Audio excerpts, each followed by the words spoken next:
So, Eugene, what businesses do you think are going to fundamentally change or be disrupted by AI? That's a great question, and the answer is all of them. You see, artificial intelligence is a society changing technology, kind of like how the automobile changed the world in terms of transportation. It then affected everything else in society because we had better efficiency, we had to redraw lines for cities because people needed access to gas stations.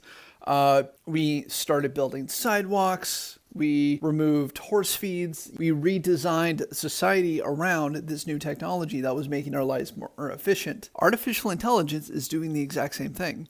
So even though we have this statistic of 25% of jobs are going to be displaced in some way, and that doesn't mean those jobs are going away, that just means they're heavily affected. And so some people might be losing their jobs, and other people might have to use artificial intelligence to make their jobs more efficient in order to keep them. This is going to be this weird thing where people who use AI at their job are going to replace people who don't use AI at their jobs. And eventually there will be new jobs created around this technology. Unfortunately, the gap between us needing people to know artificial intelligence and knowing how to use them in their everyday lives versus has that knowledge and those new jobs that popped up, which include the knowledge base for artificial intelligence, that's a gap that's going to make society very hard for everybody. So what jobs are going to be affected by AI? Again, all of them. And the best thing we can do right now is to observe the best practices of these tools that are coming down the pipeline. And yes, I realize there are a ton of them. You are going to need to know this the way that most people needed to learn how to drive a car instead of driving a horse. Follow for more!